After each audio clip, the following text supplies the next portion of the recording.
Obi-Wan Kenobi was clickbait. That's what they do nowadays. Big movie studios recast your favorite actors as your favorite characters and get you all excited so you'll tune in and click on the episode, but it's clearly just clickbait. In 2022, according to these big studios, it doesn't matter if the shows or movies are good as long as they recast our favorite actors as these characters they think we'll be happy. And they can get away with this because they know we'll watch, we'll give them our money. Honestly though, it's starting to tick me off that I get baited into watching these shows and movies that bring back my favorite actors. So this series was probably my most anticipated show of all time. And that's mostly because I'm a massive fan of Revenge of the Sith and I've always enjoyed the prequel movies, even if the first two aren't exactly the best. And considering they brought back Ewan McGregor and Hayden Christensen to reprise their roles as Obi-Wan Kenobi and Darth Vader, I was stoked. So of course I was hyped for this show. I was looking forward to it more than any movie coming out this year. But then again, I should have remembered just how bad those sequels were. And now my worst fear has become a reality. The Obi-Wan Kenobi TV series is a disaster. Am I surprised? No. Am I disappointed?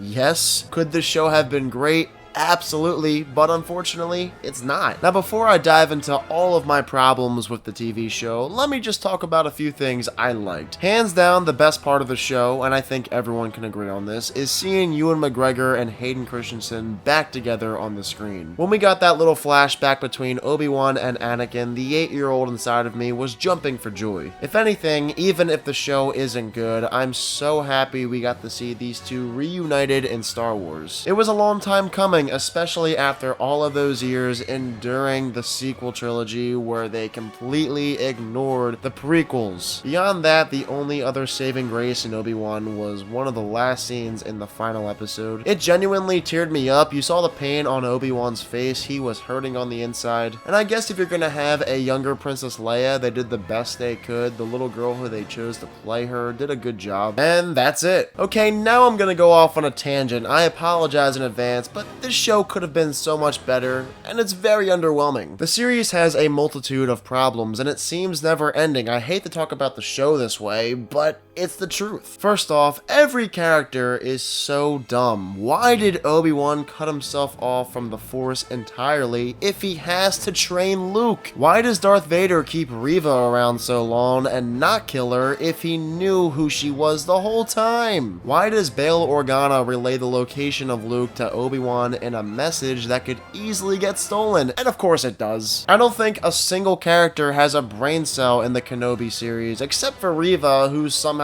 is a genius. Apparently she knows that Anakin is Darth Vader because she saw him kill a bunch of younglings at the Jedi Temple years ago, which makes absolutely no sense because nobody refers to him as Lord Vader while slaying the younglings in the temple. I know Obi-Wan was terrible too, but this is his show, so if you're going to ruin his character, don't bring in more poorly written characters to make the situation even worse. I didn't like a single thing they did with Reva in this show. There's a lot of plot holes surrounding her character. She's not menacing. I feel Moses Ingram would have been better suited to play a good guy instead of a villain. And her character arc was so predictable. I saw it coming from a mile away. To make matters even worse though, Obi-Wan, the main character of the series, is really bad. They kind of just annihilated the character. Again, I don't understand why he completely cut himself off from the Force if he has to train Luke. And I found it so predictable and lame that Obi-Wan got his butt handed to him by Vader, and just 3 short episodes later, he defeats him. Tell me how that makes any sense. This should have been a show that focused mostly on Obi-Wan's PTSD and maybe have him go on a small adventure around Tatooine. It didn't have to be this grand story where Obi-Wan travels the galaxy with Princess Leia and Reva is chasing after them along with Darth Vader. I don't think the writers on this project ever read anything from the Legends books or even watched the prequels themselves. And looking back, what was the point point of the show if Obi-Wan and Anakin are in the same exact spots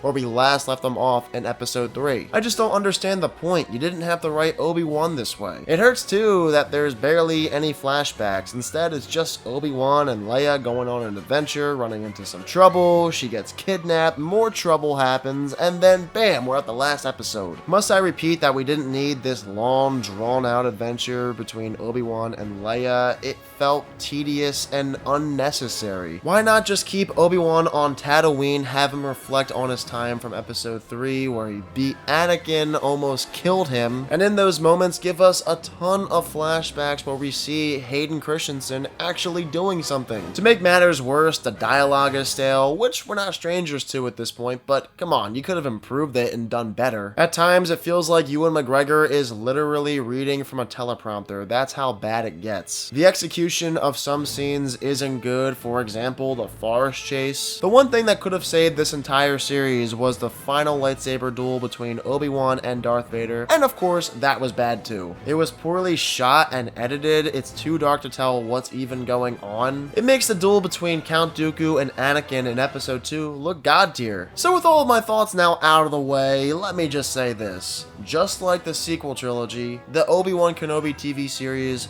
doesn't feel canon. I can't imagine a scenario after episode 3 where Obi-Wan cuts himself off from the Force entirely and goes on this big space adventure with Princess Leia. My only hope coming from the series is that we get to see more Hayden Christensen and Ewan McGregor in Star Wars, but do I really want to see them back again after this show and have them ruin the characters even more? Maybe, maybe not, time will tell, but as of right now, I wasn't a big fan of this series. I feel as though it's a misfire, and it could have been so much more. I am giving Obi-Wan Kenobi a C-. Alright, so what did you guys think about the Kenobi TV series? Did it live up to the hype, or were you just as disappointed as I was watching this thing? Whatever your thoughts are, let me know. And of course, as always, if you are new to my channel, click that subscribe button and give this video a thumbs up if you enjoyed it. Thank you all so much for watching this video, and I hope you all have a fantastic day.